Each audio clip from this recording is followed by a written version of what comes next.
días y bienvenidos a un nuevo vídeo sobre la revolución industrial. Conviene recordar que habíamos dedicado la clase anterior a hablar de algunas de las características del proceso industrializador. En ella se mencionaron, entre otras cuestiones, las innovaciones técnicas, la mejora de los transportes y la revolución agraria. Ahora bien, nos falta por abordar una cuestión fundamental en todo este proceso: el cambio en la población, las transformaciones demográficas. Y esa cuestión la vamos a dividir en dos partes. En primer lugar hablaremos de la transición demográfica y en segundo término de las grandes migraciones.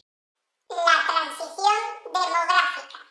La industrialización fue posible gracias a una auténtica revolución demográfica que se caracterizó fundamentalmente por un aumento constante de la población. En el vídeo dedicado a la Revolución Industrial Británica habíamos explicado que entre 1750 y 1850 las islas multiplicaron su población casi por 5 y habíamos hecho hincapié en la importancia que eso tenía para la producción industrial y sobre todo para el consumo. Cabe plantearse, por tanto, cuáles fueron las causas de este crecimiento demográfico. En primer lugar, sabemos que la tasa de natalidad durante el antiguo régimen era muy elevada, situándose, en función del país o la región de la que hablemos, entre el 35 y el 45 por mil. Y como es evidente, ese alto índice de natalidad favorece el crecimiento de la población siempre y cuando la mortalidad y sobre todo la mortalidad infantil se mantengan en niveles bajos. Sin embargo, durante el antiguo régimen la mortalidad, e insisto, sobre todo la mortalidad infantil, se mantuvo muy elevada, situándose en torno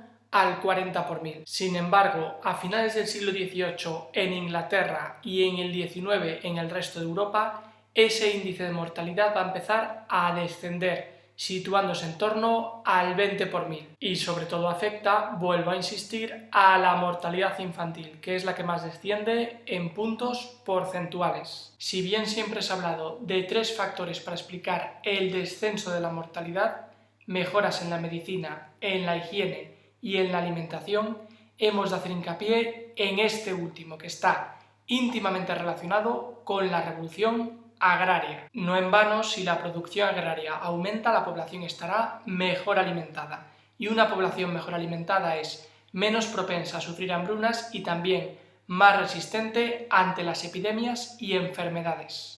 Los movimientos demográficos. Podemos distinguir dos tipos de movimientos migratorios. En primer lugar estarían aquellos que se producían entre continentes, es decir, los intercontinentales, fundamentalmente en esta época entre Europa y América. Y en segundo término estarían aquellos que tenían lugar entre el campo y la ciudad, es decir, entre el medio urbano y el rural. Entre 1800 y 1930, aproximadamente 40 millones de europeos abandonaron el viejo continente. Y como hemos dicho, la mayor parte de ellos fueron a América, fundamentalmente a los Estados Unidos y a Canadá. Los motivos que llevaron a emprender estos viajes transatlánticos hemos de buscarlos, tanto en la presión demográfica como en la falta de trabajo, la situación de extrema pobreza e incluso en la inestabilidad política del continente europeo. En definitiva, buscaban un lugar donde vivir en paz y donde empezar una nueva vida cargada de oportunidades. El fenómeno que conocemos como éxodo rural-urbano se produjo fundamentalmente por dos motivos. El primero tiene que ver con el aumento de la población rural gracias a un fenómeno que acabamos de abordar, la transición demográfica. Y evidentemente el hecho de contar con más cantidad de población para los mismos puestos de trabajo llevó a que buena parte de la población rural no encontrara empleo. Y si a eso añadimos que la introducción de la maquinaria en las tareas agrícolas destruyó muchos puestos de trabajo existentes, parece lógico que esos habitantes del medio rural emigraran a las ciudades en busca de nuevas oportunidades. Y el medio urbano, que está en pleno proceso de expansión industrial, proporcionó precisamente a esos campesinos lo que buscaban: un nuevo medio de vida. Se produjo, por tanto, un gran crecimiento de las ciudades, un crecimiento que fue bastante peculiar, pues no fue consecuencia de la natalidad, sino de los movimientos de población, por esa gran cantidad de gente que llegó procedente del campo.